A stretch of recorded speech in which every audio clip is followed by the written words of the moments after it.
Allez, bonjour à tous, j'espère que vous allez bien. Bienvenue sur After Fight. On se retrouve aujourd'hui pour un nouveau podcast. J'ai avec moi Solid Mike. Solid Mike, comment tu vas? Salut, ça va, merci et toi? Ben, ça va très très bien. Merci, merci d'avoir accepté l'invitation. J'ai fait ta connaissance à l'Arena Goliath, à la GM. Donc déjà, tu peux nous dire, est-ce que tu pourrais te présenter déjà pour les auditeurs de After Fight qui ne te connaissent pas encore? Déjà, merci pour l'invitation. Et pour me présenter rapidement, pour ceux qui ne me connaissent pas, parmi les followers de l'After Fight, je suis Solid Mike, je suis youtubeur de base musculation. J'ai toujours fait un petit peu de MMA à côté pour m'amuser. Ça n'a pas été vraiment dans l'objectif de devenir combattant ou quoi, mais c'était juste pour me défouler, et parce que c'est un sport qui me plaît. Et ben là, actuellement, je commence à faire beaucoup plus de vidéos axées sur le combat, la boxe anglaise et le MMA. Du coup, ben, c'est là qu'on s'est rencontrés à l'occasion du tournage pour l'Arena Goliath MMA à Marseille, dans le Dôme, qui d'ailleurs était une très très bonne organisation, hein, je ne connaissais pas. Et franchement, le patron, il a bien investi. Il y avait pas mal de choses bien pendant cet événement. Ouais, ben justement, tu es, là pour ça. Avant de démarrer, je redirigerai les gens vers ta chaîne YouTube. De toute façon, il y aura tout en description. Il me semble que tu as fait une vidéo avec Virgil Haugen. On a pu te voir aussi à l'Hexagone. Enfin voilà, j'ai été Ouais, ouais. zioter ça. Il y a pas mal de beau contenu pour les fans de MMA. De Donc voilà, MMA, les j'ai gars. fait avec Virgil Hogan, j'ai fait avec Baki. Bon, après, avec Baki, Ouais, j'ai vu avec Baki, ouais. c'était beaucoup plus axé fun. C'est vrai qu'on a fait un sparring qui valait pas grand-chose parce que l'écart de niveau est trop grand. Et c'est vrai que quand tu as un débutant contre un pro très très prometteur, ben, ça donne rien. Moi, je préfère voir deux débutants se battre qu'un débutant et un pro. Ça donne rien, vraiment. Mais sinon, il y a la vidéo avec Samantha Jean-François qui malheureusement n'a pas fait beaucoup de vues et qui, je pense, mérite beaucoup plus d'audience parce qu'elle défendait sa ceinture. On a pu la suivre dans les backstage et on a, tu sais, tout ce suivi où on la voit rentrer dans l'arène. Perso, quand je montais ma vidéo et que je voyais qu'elle brandissait son drapeau devant le public, elle rentrait dans la scène, c'est une scène qui me donnait des frissons. Je me suis dit, putain, ça, c'est des belles images. Je m'attendais à faire beaucoup plus de vues, mais malheureusement, ben, ça n'a pas connu le succès attendu. Ouais, en tout Mais cas, si vous allez le voir après l'interview, bien évidemment, restez ici. On n'est pas défoncer le watch time de notre ami. ouais, donc l'Arena Goliath, donc organisation marseillaise, très belle organisation. Franchement, moi pareil, c'était la première fois que j'y allais. Il y avait pas mal donc de personnes, hein. Franchement, c'était rempli, c'était plein. Je sais pas Ouais, si ouais, les occasions précédentes, il y avait autant de monde. Voilà, en tout cas là, le dôme était rempli, c'était carton plein. bah, à tel point que quand j'ai voulu aller m'acheter un sandwich, il n'y en avait plus. Il restait plus que des crêpes et des bonbons. Je me suis rabattu sur les bonbons, hein, malheureusement pour les abdos, mais bon. Euh, bah, du coup, tu voudrais qu'on discute d'abord de l'organisation, des Ouais, combats. avant même, bah, toi, tu as fait l'Hexagone, c'est ça? C'est la première organisation que tu as fait. Justement, tu as pu voir un peu la différence. L'Hexagone, c'était dans l'arène, c'est ça? Donc, déjà, le contexte, c'est peut-être pas le même. Là, on est dans une salle type dôme, Fermé. voilà, C'est fermée. c'est resté classique. Mm. Euh, pour moi, l'investissement, après, on ne peut pas parler d'investissement vraiment parce qu'on ne sait pas vraiment ce qui a été investi, mais disons qu'en termes d'effets spéciaux et tout, je trouve que l'Arena Goliath MMA, ils ont fait du lourd avec, tu vois, le feu à l'entrée, la sono était parfaite. Ouais, Bon, après, l'entrée des combattants. le C'était- Dôme aussi, de toute façon, c'est une salle de concert, donc forcément, au niveau du son et tout, c'était top. Il n'y avait pas de bug micro, ben, on entendait très bien le speaker, même en vidéo. J'ai même pas eu besoin de mettre un micro spécial, on entendait bien le son, même sur un micro direct de la caméra. Donc, franchement, au niveau du son, c'était top. Lumière, c'était top. Niveau visibilité, on avait l'écran au-dessus. La cage était bien dégagée, donc on pouvait tout voir de n'importe quel endroit. Donc, ça, c'était vraiment bien. Après, en comparaison avec l'Hexagone, moi, petit, j'étais fan ben, je suis toujours fan du film Gladiator. Et du coup, ça me rappelle, tu sais, les gladiateurs dans l'arène antique, un petit peu un esprit romain et gladiateur. Et du coup, franchement, de faire un événement dans une arène, c'est quand même quelque chose de spécial quand même, hein. Donc, franchement, aussi chapeau à l'organisation Hexagone. Je pense que les organisations françaises, ben, elles se donnent bien. Tu vois, il y a vraiment du niveau et je pense que le MMA en France, il est sur le point d'être, comment dire, Ah, il est en train de tout péter, quoi. ouais, ouais, ils sont entre Cédric Doumbé qui fait qui est en train de carry le MMA français à lui tout seul. C'est un truc de fou, hein. Mais bon, alors, on attend encore et je pense les combattants MMA français vont être de plus en plus connus à travers le monde. Ouais. C'est bon de le rappeler quand même, mais je suis pas un expert dans tout ça, ni même dans le MMA, mais j'ai mon avis parce que je suis spectateur et j'aime bien ça. Non, mais tu sais que c'est intéressant d'avoir ton avis, même si t'es pas un expert et tout. Moi, j'adore échanger avec les gens qui sont pas forcément des experts. Alors attention, je me prends pas pour un grand expert non plus, mais voilà, en tout cas, c'est toujours un plaisir d'avoir les avis. Ben, on va rentrer dans la carte, toi, déjà. Est-ce qu'il y avait des combattants que tu connaissais déjà? Alors, les deux combattants que je connaissais, c'était Edgy et Delguera, avec qui j'avais fait un entraînement il y a très très longtemps, mais je crois qu'il se souvient même plus de moi. Et après, tout le reste, je connaissais pas. Je connaissais pas les combattants. Je les ai peut-être aperçus quelques fois, soit sur les réseaux ou autres. Mais comme je me suis pas intéressé plus que ça, je te cache pas que je les connaissais pas vraiment. D'accord. Non, mais c'est toujours intéressant ça aussi, parce que justement, je pense que quand tu vas dans un événement de MMA et que tu connais pas les combattants, ben, tu apprends à les connaître. Et là, je Ouais, pense que après ton passage à l'Arena Goliath, là, j'imagine que tu connais plus de combattants. ouais, Il y a des combats qui ont dû te marquer, on va en parler. Donc, tu vois, c'est aussi intéressant cette approche. Moi, pour rappel, j'avais été à l'Octofight à Marseille, c'était au Palais des Sports aussi. Pareil, il y a des combattants, ben, tu vois, Vincent Delgara, je ne le connaissais pas. Et je l'ai connu à cet événement. Et ça permet de suivre des combattants et de dire, ah ouais, en fait, là, il y a du niveau. Déjà, qu'est-ce que tu penses du niveau du MMA marseillais? alors, ben, franchement, c'est pas mal. J'ai j'ai pris ça en comparaison d'un autre événement, je me rappelle plus, c'était le Ares. À l'Ares, j'ai été. Ah ouais, Et, d'accord. bon, c'était une boucherie le truc, hein, il y avait que des finishes. Que Ah ouais. des finishes. Du début jusqu'à la fin, c'était. Tu sais, il n'y avait même pas cette attente du combat, tu vas te régaler et tout. C'était. Bam, bam, bam, ça tapait, il y avait un KO. Ouais, je crois que je me rappelle duquel c'était. Ouais. Le combat vraiment qui m'avait intéressé ce soir-là, c'est celui de Virgil Hogan. Et pour revenir au fait de dire qu'on ne connaît pas les combattants, là, comme je connaissais Virgile et que j'avais tourné une vidéo avec lui, j'avais sympathisé avec lui, ben, au niveau sensation, c'est beaucoup mieux. Quand tu es derrière un combattant, que tu es, là pour encourager un combattant, ça n'a rien à voir. Tu vois, là, par exemple, à l'Arena Goliath, j'étais pas forcément pour l'un ou pour l'autre. Donc, forcément, j'ai pas l'adrénaline qu'on peut ressentir quand c'est un combattant à qui on tient qui est dans la cage. Je sais pas si tu partages mon avis, Si, mais tout je à pense. fait, parce que tu vois, quand je réalise des interviews de certains combattants et que tu les vois combattre après, ou que même ne serait-ce qu'à la télé, hein, sans forcément être sur place, tu vois, tu partages ce petit sentiment de connaissance et même limite, tu as un petit peu la pression. Donc, Ouais, c'est ça. En fait, c'est pour ça dans que tu la te mets à cage, la place de la famille, tu te mets à la place des entraîneurs, des coachs et tout. Tu te dis, ah ouais, eux, ce qu'ils doivent ressentir, ils sont au bord de cage ou, tu vois. Ah, c'est pas facile, hein. C'est pas facile les émotions à gérer. compliqué. Imagine, c'est vraiment un mec de ta famille, il se bat et il prend un KO, ça doit être chaud. Quand même. Tu vas rentrer dans la cage, savoir si tout va bien et tout. Ouais, c'est clair, c'est clair, c'est clair. Eh ben, écoute, on va parler un petit peu de la carte. Je vais la reprendre.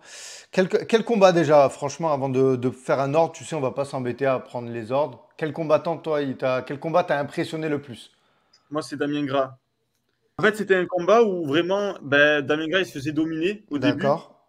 Son adversaire, il Ah avait une oui, short. c'est bon, je vois c'est qui. Ok, Et il ok. avait une très, enfin, c'était un bon puncher. Tu sais, à chaque fois Ouais, qu'il tapait avec ses poings, il arrivait à toucher. Et il a même fait prendre l'ascenseur au premier round. Il a pris un coup et Damien Gras, il a eu un move vraiment pas mal de la part d'un combattant amateur. C'est qu'il est descendu en lutte. Tu sais, il a pris le coup, il a pris le KO et il est allé en lutte directement. Et moi, ça m'a impressionné en fait. la C'est un lucidité pour arriver à faire ça. Ouais. J'ai été impressionné par ça. Hmm. Et tu sais, moi, je pensais qu'en amateur, quand quelqu'un prenait l'ascenseur comme ça, ben, l'arbitre ne prenait pas de risque et arrêtait directement le combat. Donc je me suis dit, mais pourquoi il n'arrête pas le combat, l'arbitre, tu vois? Parce Bien que je sûr. pensais que c'était. Tu vois, c'est comme ça. Enfin, je sais pas si c'est vraiment comme ça, mais je pensais qu'au niveau des règles, c'était ça. Dis-moi si je me trompe.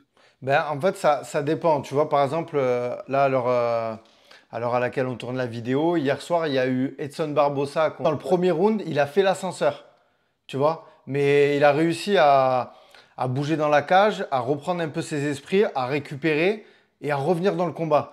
Donc, c'est pour ça que à chaque fois que ce qu'on appelle un knockdown. Si un combattant il prend un knockdown, l'arbitre il arrête le combat, ben ça va très vite, quoi, tu vois. Il n'y a pas que des KO comme ce que Cédric Doumbé il a mis à Jordan Zebo. Il y a aussi des petits KO, des knockdowns, donc c'est des flashs.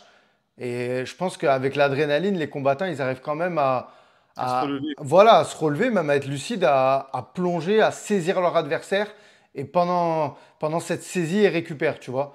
Ouais. Donc ouais, non, donc, Une deuxième fois avec un combattant pro aussi, c'était Kikou, je crois, qui a vraiment fait valser son adversaire plusieurs fois. ouais.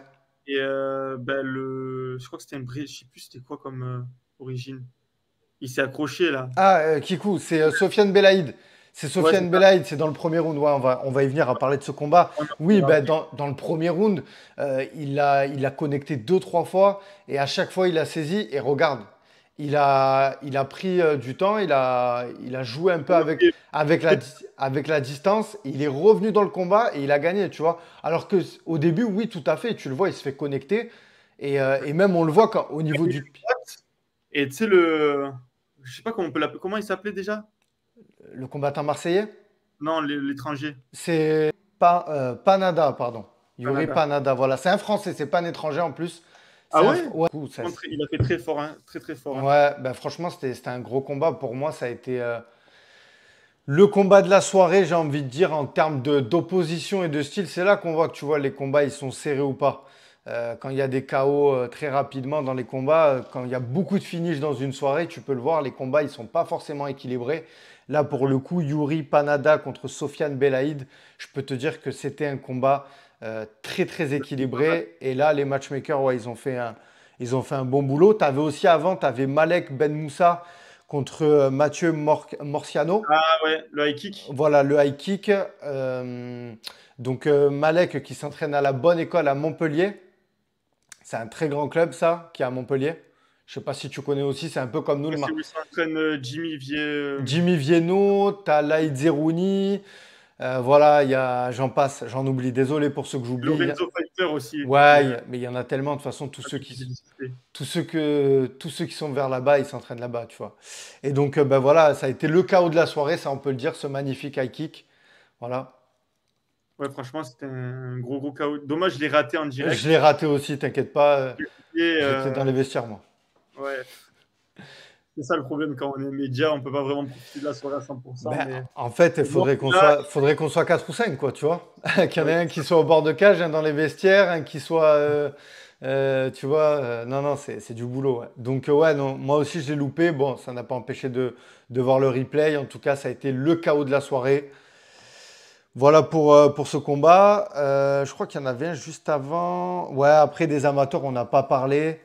Bon, les amateurs, le niveau, il était monstrueux, hein. Franchement, voilà, je ne vais pas revenir sur tous les combats, mais en tout cas, le niveau amateur ce soir-là, ouais, très il très était bon. beau. Mais de toute façon, tu sais, je vais parler dans la généralité. Le niveau amateur MMA en France, il est en train d'exploser. Hier soir, il y avait l'AEF. Je vais te parler de Paul Dena. Je Ouais, pense ouais. que tu connais. Il y avait J'ai vu aussi, voilà, il y avait aussi Patrick. Enfin voilà, Fabirova. voilà, c'est incroyable. Franchement, on a des combattants amateurs et j'en oublie encore, hein. Les gars, vous m'excusez, je connais pas tous les noms par cœur, il y en a tellement. Il y avait Euh, les frères, ouais, comment ils les s'appellent, frères, Théo et Thomas. ouais, c'est Je ça. connais. Après, j'ai pas envie d'écorcher tous les noms Non, parce non, que les frères Muris, c'est les frères désolé. Muris, ils sont Je suis de désolé Nice. pour tous les noms que je vais écorcher pendant la Ouais, vidéo, mais malheureusement, ils ont perdu. Non, c'est pas grave, t'inquiète, ma ouais. communauté, ça va, ils nous en voudront pas, c'est bon, il n'y a pas de souci. Et ensuite, on va passer, je pense, au combat de Vincent, hein.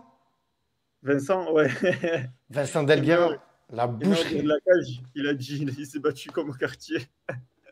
Parce que tu sais, à la fin, pour le finish, il a mis un genre de cric au sol, tu sais, au niveau des côtes, je crois. Ou je sais pas si c'était le Ouais, côté foie ou l'autre côté. ouais, ouais, bah, je pense que, Il m'a fait rigoler, mais toute façon, tu sais, pas drôle. j'ai mis un replay là, du combat, du finish. En vrai, dès qu'il a pris le double, il a fait un double genou sauté là. Dès qu'il l'a pris, je te dis qu'il était déjà déconnecté. Là, ce qu'il lui a mis au sol, c'était une formalité. Il était déjà plus là. J'étais. C'était un Brésilien, hein, son adversaire. Ouais, que je dis pas de bêtises. Ouais, c'était un Brésilien, Jean-Philippe Il avait l'air Prestes. sympa, il était souriant. Ouais, ouais, grave, grave. Bah, t'as vu au début le takedown qu'il a voulu lui mettre? Mhm. Ah, il a esquivé direct. Vincent, il m'a dit, je savais qu'il allait. Ah, bah, il a tapé les points, tu sais, pour checker, et direct, il a plongé. Il lui a fait une feinte. Ouais. Ah, il a Gros esquivé centre de ça. gravité. Après, je vais apporter ma petite touche dans le domaine de connaissances que j'ai. Vas-y, vas-y, je t'en prie. Il y avait un gros écart de morphotype. Tu avais Vincent qui était plutôt longiligne, longue jambe, grande portée. Je me suis dit, c'est obligé qu'il va vouloir striker. Contrairement à son adversaire qui était vraiment bréviline. Pour ceux qui ne savent pas ce que ça veut dire, c'est dans le terme courant, on dit course sur pattes. Tu sais, avec des jambes courtes et une longue colonne vertébrale. Donc ça, c'est mieux pour lutter en général. Après, ça veut rien dire, hein. On a John Jones qui est excellent lutteur et qui pourtant est très très longiligne avec un centre de gravité très haut. Mais bon, en règle générale, un mec bréviline, il va plutôt tenter les takedowns et des sports comme le judo, tout ça, où il sera meilleur qu'un longiligne s'il fait les choses bien. Ouais, ouais, bien sûr. Bah, tout à fait, tout à fait. C'était son profil et Ouais, en plus, bah, tu sais, ça, il me faisait penser un peu à des Tai Tuivasa, des Mark Hunt, tu ouais, sais, c'est ça que j'ai. ces combattants là un peu qui ont pas forcément un physique, je sais pas comment dire, esthétiquement beau, mais en tout cas, ils frappent fort les mecs et il faut faire attention parce qu'ils ont des bras arrière et des overhand et tu vois quand ils y vont, Grosse force, quand ils y vont, grosse ils baissent la tête force, et ils envoient les force bras. centrifuge, hein. Hmm. Si le centre il pèse lourd, forcément, les points qui gravitent autour, Ah, c'est bon. comme le soleil, tu vois, il y a le soleil, il est gros, il fait tourner les planètes autour. C'est un peu le même principe, tu vois. Quand tu es lourd, quand tu pèses lourd, bah, tu tapes fort, tout simplement. Et j'ai reçu un commentaire concernant ce combat aussi. Les gens m'ont dit, ouais, c'était pas équilibré et tout ça quand on voit le finish. En fait, les gars, aujourd'hui, Vincent Delguera, c'est un combattant. Il a tellement d'expérience. Tu sais que c'est l'un des troisième ou deuxième Français à avoir le plus de combats. C'est du délire. Tu regardes sa fiche Tapologie, tous les combats qu'il a à son actif. En fait, il n'y a personne aujourd'hui qui a son niveau, tu vois, en Ouais, je me termes souviens, en termes d'expérience. Tu vois, moi, j'étais dans les vestiaires, je le vois. Eh, t'as l'impression qu'il allait faire un match de foot, tu vois. Moi, c'est ça qui m'impressionne chez lui. Delguera, il a connu pire. Lui, il faisait du MMA à l'époque où c'était encore illégal en France. Il Tout à partait fait. dans des pays étrangers. Il me disait, j'allais seul avec mon sac à dos et tout seul. Tu vois, il n'y avait personne dans son coin. Tu imagines la pression que tu dois avoir en faisant ça. Et Ouais, déjà, les cojones de le faire déjà aussi. grave, grave. Allez, même si tu as peur ou tu pas peur, se dire oui, allez, je valide. Je pars en Angleterre ou je sais pas où et je fais un combat de MMA tout seul.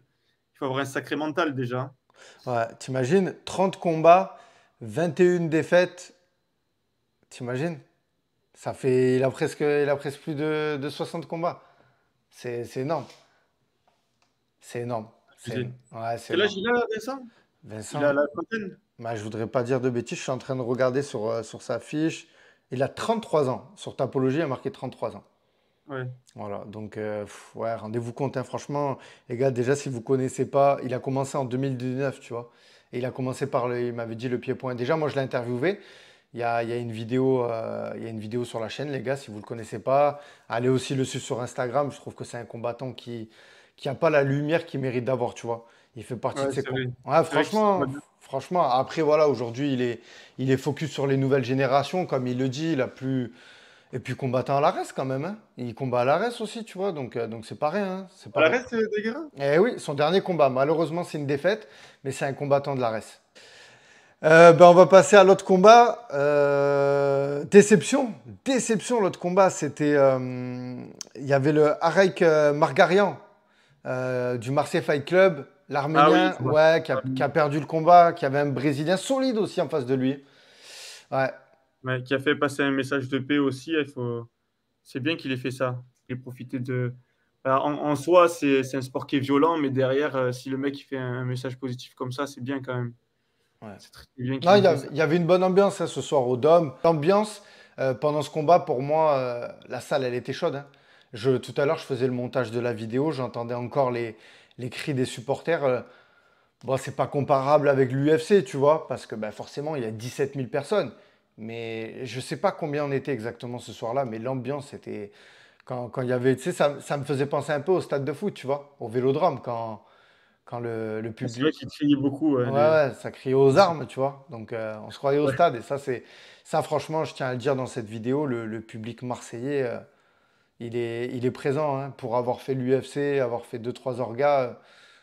on est un beau public, le public marseillais, vraiment, vraiment, Ouais, vraiment. c'est vrai qu'ils sont chauds, hein. Ouais. On passe au combat de Yvan Sorel. Le dernier combat de Yvan Sorel, le Spartiate. Ben malheureusement, ouais, des grosses déceptions aussi sur ce combat il s'est cassé le bras en Ouais, fait, c'est hein. mal terminé, hein. Il s'est mal terminé. C'est Ouais. vrai que pour un dernier combat, c'est vraiment triste de terminer sur une fracture. Et en plus, j'ai vu la, La la, la radio, radio, là. ouais. Ils ont mis la radio sur Instagram. C'est violent. Il est cassé net, hein. Tu vois bien que l'os, il est vraiment. Tu vois, il y a pas de. Il reste un fil ou quoi. C'est vraiment cassé, cassé. Ouais. Je crois que Ben, c'est le radius. Non, comment on appelle ça? Je sais plus. je sais C'est pas. Ouais. l'interne, là. Ça, c'est normalement, c'est moi, ça. Ouais, ouais, j'allais dire ça, c'est ta partie, hein, Ça, c'est moi. Le le- radius, normalement. le Attends, radius, je ok. vérifie quand même. Ouais, en tout cas, ouais, bah c'était. De toute façon, moi, j'ai même pas vu la radio, mais je savais que, tu vois, c'est ton dernier combat. Voilà, Yvan Sorel, c'est un guerrier, c'est un Spartiate. Il allait pas tomber comme ça pour son dernier combat et devant son public. Et voilà. C'est vrai que c'est frustrant. C'est frustrant. C'est frustrant, c'est vrai. Bah, Ouais. après, maintenant, il est entraîneur et tout, donc il va remonter dans la cage par le biais de ses. De ces athlètes, ouais, tout à fait, bien sûr. Ah, c'est ça. Yvan Sorel, il a commencé en 2008, hein, donc tu vois, tout à l'heure, je disais Vincent Delgara. Là, on est En sur. 2008, Ouais, il a commencé en 2008, 15 t'imagines? ans de carrière. Ouais, t'imagines. T'imagines, là, Ah ouais. pareil, hein, là, si je te dis les, euh, les records, c'est 18 combats, 13 défaites, quoi. Tu vois, 18 victoires, 13 défaites, pardon. T'imagines, Ouais, non. ouais, c'est. Ouais, t'imagines, en fait, à chaque défaite, tu prends des coups sévères aussi. Tu prends des coups à la tête. Le MMA, c'est pas anodin. Tu te fais vraiment mal, en fait. Ah bah, Et selon. déjà, de subir une défaite et d'être capable de remonter sur le ring, c'est. Déjà, rien que d'aller dans le ring, Hmm. même si tu n'as jamais rien fait, c'est chaud, tu vois. Ouais, c'est clair, c'est clair. Victoire ou défaite, c'est pour ça que. Moi, perso, je ne monterai pas sur un combat ni amateur ni pro. Donc, voilà. Mais en tout cas, subir une défaite et revenir sur le ring, vraiment, faut être courageux. Et on va passer au main event de la soirée. Bah, ça, c'était moi le. Enfin, c'était l'un des combats que j'attendais le plus parce qu'il y en avait tellement ce soir-là. Mais c'est Ilyes Giroun. Je sais pas si tu Bon, connaissais t'as Ilyes. été déçu, j'imagine, du coup. Pardon? T'as été un peu déçu, non? Ah non, il a gagné. Le Ah, main, le c'est main, que la victoire qui t'intéressait. le main event. Pourquoi c'est quoi qui t'intéressait, toi, sur ce Ah, moi, combat? c'était d'avoir un combat dynamique Ah bah, avec, tu vois, c'était trop prudent, je trouve, comme alors, combat. c'est vachement intéressant. Je suis content, tu vois, que tu me dis ça, en fait. Parce que je pense que ça permet de comprendre certaines choses. Ilyes, là, il revenait d'un KO, tu vois. Donc Ok. déjà, tu vois, tu viens de le dire avant, de revenir après une défaite, faut, tu vois, on peut pas entamer un combat après une défaite de manière spectaculaire et en faisant Ouais, il tout. peut pas aller comme un fou, genre rentrer à la guerre et Tu tout. vois ce que je veux te dire? Et pour avoir parlé avec Ilyes après, il m'a dit, il le savait qu'il l'attendait au contre, tu vois. Et sur le précédent combat, Ilyes, justement, il a fait de l'avant. Et quand tu fais la marche avant, ben, c'est bien, mais tu t'exposes à prendre des coups et à te faire contrer. Donc, Mm. te faire contrer, tu peux perdre, tu vois. Et là, pour le coup, ben, il est resté prudent. D'ailleurs, le premier round, ben, c'est pour ça qu'il y avait beaucoup de gens qui sifflaient, tout ça. Ouais. Mais il se En fait, le dosait. spectateur lambda comme moi qui connaît rien à l'histoire, Ouais. qui sait pas les antécédents du combattant, il va se dire quoi? Je suis en train de m'ennuyer, donc je marronne. Après, moi, je le montre pas que je marronne, tu vois, je suis là, Non, oui, bien sûr, bien sûr. je vais pas siffler. Mm. Mais tu vois, un lambda qui regarde un combat, il se dit, ben, c'est trop prudent, j'aimerais que ça tape un peu plus. Mais effectivement, si tu m'expliques ça, ben, je comprends mieux et du coup, j'arrive à me mettre un petit peu dans le bain et essayer de me mettre à la place d'un des combattants Et et puis, imaginer faut que c'est savoir. aucun des deux. Ouais, excuse-moi de te couper, mais il faut savoir que Ilyes aussi, c'est un combattant, tu vois, et il est très intelligent dans sa manière de combattre. Ouais, Il va pas au charbon à la guerre, il est très stratégique. Et tu vois, le premier round, c'était voilà, garder la distance, jauger, voir un peu. Et ça peut aller très vite, tu vois, les combattants qui se jaugent comme ça pendant déjà le. Déjà, de toute façon, en MMA, le premier round, c'est un round d'observation. Tu vois, c'est un round qui est censé être pour observer un peu, faire des feintes, voir les réflexes de ton adversaire, voir ouais, comment. Tu vois ce que ça, je ouais. veux te dire? J'ai Maintenant, beaucoup. tu sais, on en parlait avant. Tu vois, on est dans une époque où On veut aller vite, que ce soit sur les réseaux, mais aussi dans la cage. C'est pour ça que tu vois un combat, je reviens, Cédric Doumbé, Jordan Zebo, ça plaît au public parce que ça va vite. On est dans l'époque des finishes. On veut que ça se termine dans le premier round. Mais les combattants, ils jouent leur santé. Ilyes, il joue sa carrière, tu vois. Il a été sur une défaite. S'il prenait deux défaites, enfin voilà, je vais pas jouer son avocat. En tout cas, il a fait Non, pour mais si moi, c'est bien, tant mieux. il a fait pour moi le combat qu'il fallait. Et en plus, la manière dont ça s'est terminé, pour moi, c'est spectaculaire.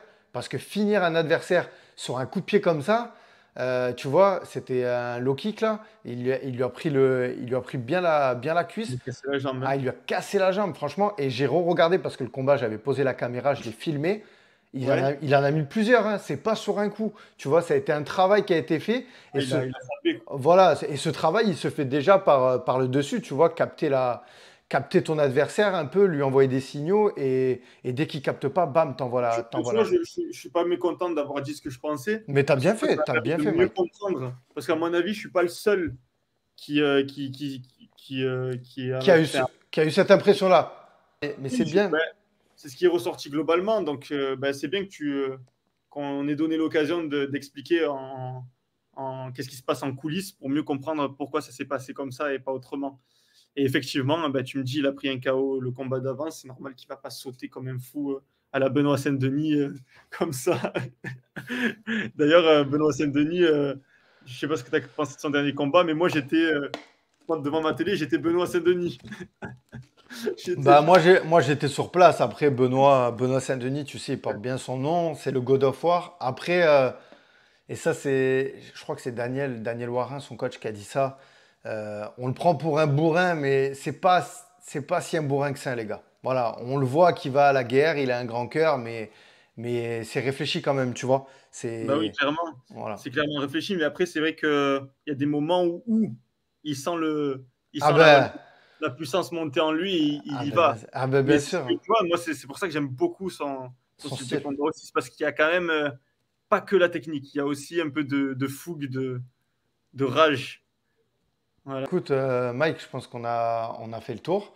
Voilà, ben, franchement, si tu devais donner une note sur 20 pour la soirée, tu donnes combien?